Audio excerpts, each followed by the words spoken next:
question, go. Okay, so what is the difference between meeting someone and an encounter? Okay, now I gave you the illustration of the bear. Yes, you so did. So if you encountered a bear, yes, and you're telling me about it, did you live to tell me about the bear? I did, because I'm telling you about it. That's my so point. It did not eat me in the forest. So the bear did not harm you in any way. Okay. So what happened when you say you encountered a bear? What actually happened? You say, oh, I encountered a bear in the forest. I saw it. You saw it and... Escaped. Yeah, but you could see a tree, but you didn't have an encounter with it. Okay. It's a perceived possible threat that I eluded. Okay. You were getting close to the definition of encounter when it comes to relationships. Okay. Because have you ever heard of the film called Close Encounter of the Third Kind? Yes. A long time ago that film came out.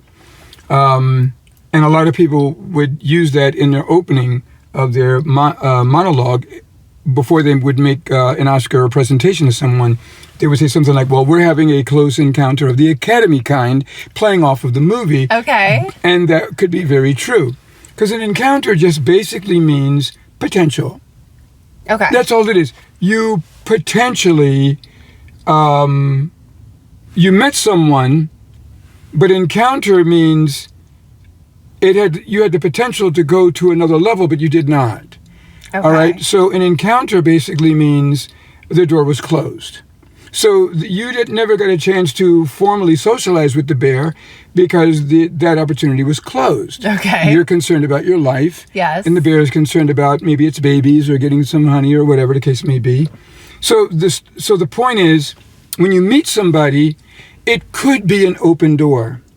Right. When you introduce, it could be. An encounter means there is no open door. Okay. So you met someone, but there is no open door. And so when you look at all the people that you've met in your life that you have never gone to second base with at any level of a relationship, whether it be friendly, whether it be a coworker, whether it be even through family members or through a possible love connection, then it was a dead end. So encounters are dead ends. Oh, okay. That's pretty much what it is. So you and I could meet a lot of people at events. They can get our name. I can get their name. We had encounters, but we met them. So to meet and encounter could be the same. Like I met a bear. I met a stranger. I met someone I have not seen for years. You know, you're having these encounters. But the doors are closed. Okay. See?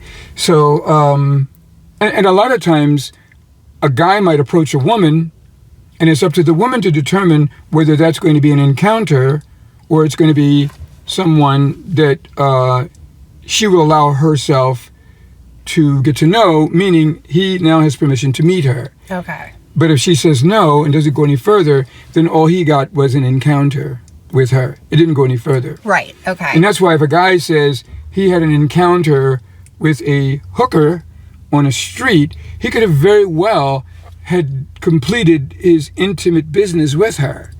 But the girl doesn't want to know him any further. Okay. So a transaction was made. There was physical action. He, quote unquote, had a sexual encounter with her. Yeah. But he may even want to know her. He might even want to know her again. But no, the answer is no. Or she might want to know him again, and the answer is no. Encounter, dead end, no open door. Okay. So anybody you meet that likes you, it's up to you to determine whether it's going to be what or what. Open the door or close the door.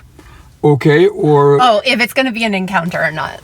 Right, an encounter, or whether or not the meeting is going to progress. It's going to be a progressive meeting where we're going to see each other again and again, or it is just an encounter, dead end. Okay?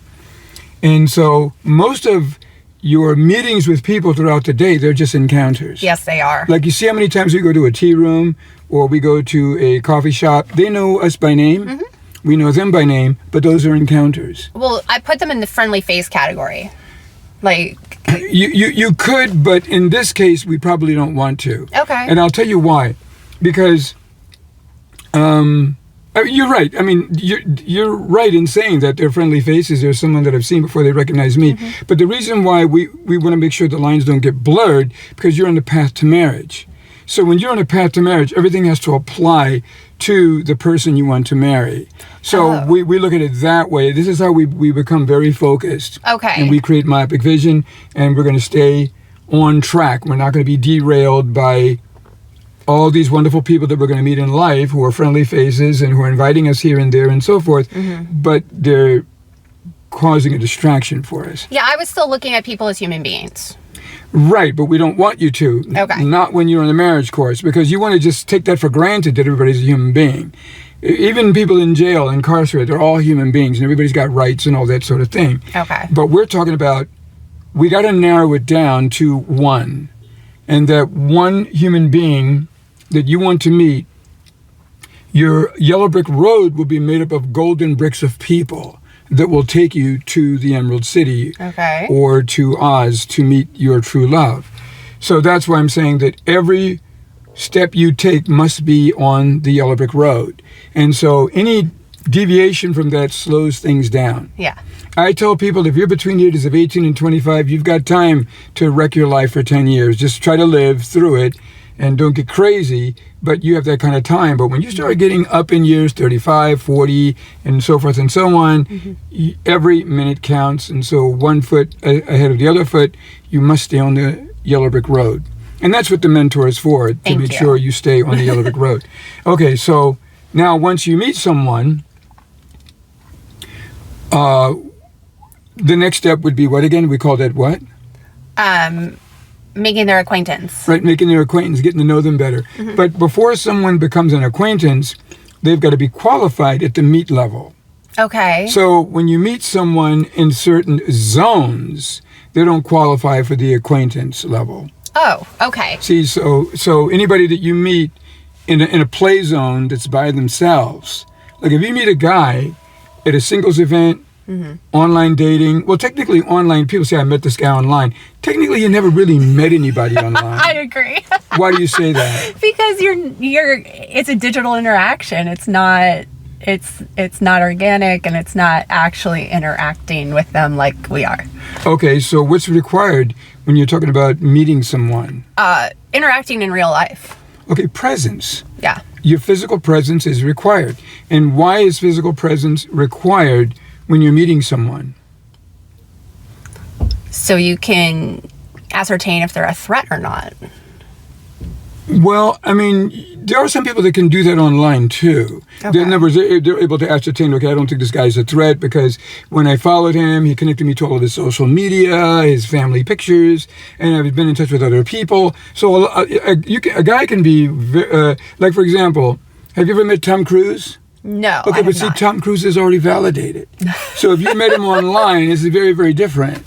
Okay. See what I mean? Because he can prove his existence and his personality and whether he is a criminal or a bad guy or a good guy through information that's readily available. But the people that are meeting people online, they don't know anybody else in their network to validate them. Okay, when we say online, okay, well, let's change online to dating apps. Okay, dating apps. Right. Okay. Because people meet online, through Facebook and all of their family and friends. Yeah. And so that's why online is a little tricky. Okay. But we're saying that, right, on dating apps, you can honestly say, because we're talking about to assess whether someone's a threat or not. Okay. And right, and online, how can you really tell? But in meeting someone in real life, how can you really tell if someone is a threat or not too? A lot of it has to do with zoning. Okay. Because if you meet somebody through families, and you meet somebody through churches, you meet somebody through fundraisers or through volunteer programs that's been there for many, many years, or somebody who is a CEO of a company and you can validate his license and validate that he is a doctor or an engineer or someone of substance that requires all kinds of validation even before they can get the job, you know that they've been cleared. Okay. So these are the things that we process when we're thinking about, reeling someone into your life. Okay, so meeting someone online, again, why would you say that they have not really met someone on a dating app when you say I met someone on a dating app? Because it's physical presence and proximity. Right. And why is physical presence so important? That's a good question. I like understanding people's energy and being around them Okay. as part of my information gathering. Okay. And what else? All of that is true. And name one more thing that you didn't name that's important, because you do want to pick up their vibration. You want to pick up their energy. Right. You want to pick up what else? I'm stuck right now. What else am I looking for? Body language. Oh yeah, of course. Because body language does speak volumes. Yes. It really does. Okay, so we're talking body language, energy, temperament. All these types of qualities come forward, when you see someone in person. That's why we try to tell people, you didn't really meet anybody online. You discover them online, of their existence online. Yeah. But now you got to bring them in. When you meet them in person, then you go from there and you decide whether it's going to be someone you want to meet and progressively get to know, or whether it's going to be a what? Encounter. Thanks so much for that. That was great today.